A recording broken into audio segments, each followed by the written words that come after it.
సినిమాలోకి అడుగుపెట్టినప్పటి నుంచి బాడీని తన కంట్రోల్లో ఉంచుకున్నారు.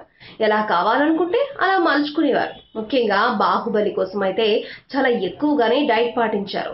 5 ఏళ్ల పాటు కఠోర దీక్షలాగా ఫిట్నెస్ నిపుణులు చెప్పినట్లుగా ఆహారం తీసుకునేవారు.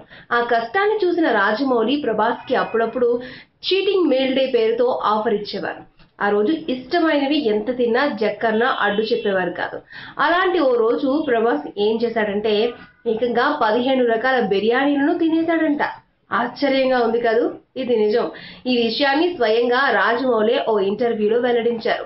దీంతో బాహుబలి బిర్యానీ ప్రియుడు అని అందరికీ తెలిసిపోయింది. అంతేకాదు, నాన్ వెజ్ లో ఎక్కువ వెరైటీలను తినేందుకు ఆసక్తి చూపిస్తాడని వివరించారు. వాటిలో చికెన్, మటన్ తో పాటు రొయ్యలతో చేసిన వంటకాలు తప్పనిసరిగా ఉండేవని రాజమౌళి తెలిపారు. ఈ వీడియోపై మీ విలువైన కామెంట్స్ ని మాతో షేర్ చేసుకోండి. అండ్ ఇంకో విషయం, సబ్స్క్రైబ్ చేయడం మర్చిపోకండి.